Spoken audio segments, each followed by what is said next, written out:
شادو نے لالی کو بھی جنگل میں لے جانا چاہا مگر وہ نہیں گیا۔ کچھ دیر بعد شکاری اپنی بیویوں کے ساتھ جنگل میں داخل ہو کر گھنے درختوں کی آڑ میں نظروں سے اوجھل ہو گئے۔ لالی خیموں کے ارد گرد گھومتا رہا، پھر حویلی کی جانب واپس ہوا، مہمان خانے میں پہنچا، دوپہر کا کھانا کھایا اور سو گیا۔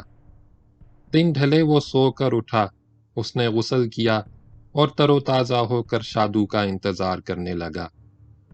اب اس کی طبیعت بالکل ٹھیک تھی، کمزوری بھی بڑی حد تک ختم ہو گئی تھی۔ وہ قادر آباد جانا چاہتا تھا اور اسی روز جانے کا ارادہ رکھتا تھا۔ سورج غروب ہو گیا مگر شادو نہیں آیا۔ لالی اس سے ملنے کے لیے اس میدان کی جانب چل دیا جس میں شکاریوں کے خیمے تھے۔ شادو وہیں ہو سکتا تھا، اس نے لالی کو یہی تاثر دیا تھا۔ لالی میدان میں پہنچا اور یہ دیکھ کر حیران رہ گیا کہ جنگل میں منگل کا سماں ہے۔ مٹی کے تیل سے چلنے والے جنریٹر کے ذریعے بجلی پیدا کی جا رہی تھی۔ ابھی شام ہی تھی مگر خیموں کے اندر اور باہر ہر طرف بلب روشن تھے۔ نوکر چاکر نہایت مستعدی سے ادھر ادھر بھاگ دوڑ رہے تھے۔ خیموں سے کچھ فاصلے پر میدان میں بڑے بڑے چولہوں میں لکڑیاں جل رہی تھیں۔ ان پر رکھی ہوئی دیگوں میں طرح طرح کے کھانے پکائے جا رہے تھے۔ کہیں دہکتے ہوئے سرخ سرخ انگاروں پر مرغ تلے جا رہے تھے، کہیں کباب بنائے جا رہے تھے۔ شادو کی تلاش میں لالی ادھر ادھر نظریں دوڑاتا خیموں کے درمیان گھومتا پھرتا رہا مگر وہ اسے کہیں دکھائی نہیں دیا۔ اس نے ایک ملازم کو ٹوکا جو قریب کے خیمے سے نکلا تھا۔ گل سن، تینوں پتہ شادو کتھے ہے؟ ملازم نے ایک خیمے کی طرف ہاتھ سے اشارہ کیا۔ وہ تو جی میاں سبحان کے وڈے پت میاں سلیم کے پاس اس خیمے میں ہے۔ لالی نے مزید بات چیت نہیں کی۔ وہ اس خیمے کی طرف بڑھا، قریب پہنچا، خیمے کا پردہ کھلا تھا۔ میاں سلیم چوڑی چوڑی دھاریوں کی ریشمی قمیص اور ویسا ہی جامہ پہنے آنکھیں بند کیے سامنے کرسی پر بیٹھا تھا۔ اس کا چہرہ سرخ و سفید تھا، سر کے بال آگے سے کسی قدر اڑے ہوئے تھے، داڑھی مونچھ صاف تھی، قد اونچا تھا اور جسم خاصا بھاری بھرکم تھا۔ عمر 40 سال کے لگ بھگ تھی۔ وہ صوبائی حکومت کے محکمہ زراعت و خوراک کا سیکریٹری تھا۔ شادو فرش پر آلتی پالتی مارے بیٹھا میاں سلیم کے پیر دبا رہا تھا۔ شادو نے مڑ کر لالی کو دیکھا اور اشارے سے اپنے پاس بلا لیا۔ لالی خیمے میں چلا گیا۔ شادو نے میاں سلیم کو مخاطب کرتے ہوئے کہا، صاحب جی، یہ خود یہاں آ گیا، میں اسی کے پاس جانا چاہتا تھا، میرا بہت پرانا یار ہے۔ سلیم نے آنکھیں کھول کر لالی کو دیکھا اور مسکرا کر بولا، تب تو یہ بھی جرائم پیشہ ہوگا۔ شادو نے جھٹ بات بنائی، نہیں جی، ایسی کوئی گل بات نہیں، یہ بہت نیک بندہ ہے۔ سلیم نے لالی سے کہا، تو میرے کندھے اور بازو دبا دے، آج تو میں بہت تھک گیا، سارا جسم دکھ رہا ہے۔ اس نے پھر آنکھیں بند کر لیں۔ شادو نے ہاتھ سے اشارہ کیا۔ لالی کرسی کے پیچھے گیا اور چپ چاپ میاں سلیم کے کندھے اور بازو دبانے لگا۔ خیمے میں خاموشی تھی۔ خیمہ خاصا بڑا اور کشادہ تھا۔ ایک طرف لوہے کا فولڈنگ پلنگ تھا، اس میں سپرنگ لگے ہوئے تھے۔ پلنگ پر موٹا گدا بچھا تھا اور اس پر اجلی چادر اور نرم نرم تکیوں کا بستر تھا۔ پلنگ کے اوپر مچھردانی تھی، قریب ہی میز رکھی تھی، اس کے سامنے کرسی تھی۔ میز پر سنگھار کا سامان اور ملکی و غیر ملکی عطریات کی چھوٹی بڑی شیشیاں تھیں۔ 35-36 سال کی ایک عورت خیمے میں داخل ہوئی۔ وہ سلیم کی بیوی تھی، سر و قامت گوری چٹی اور طرح دار۔ اس کا باپ مختوم نور علی شاہ گیلانی خانقاہ عالیہ کا گدی نشیں تھا۔ ملتان کے بڑے جاگیرداروں میں اس کا شمار ہوتا تھا۔ بڑے باپ کی بیٹی ہونے کے باعث اس کا ٹھسا بھی بہت زیادہ تھا۔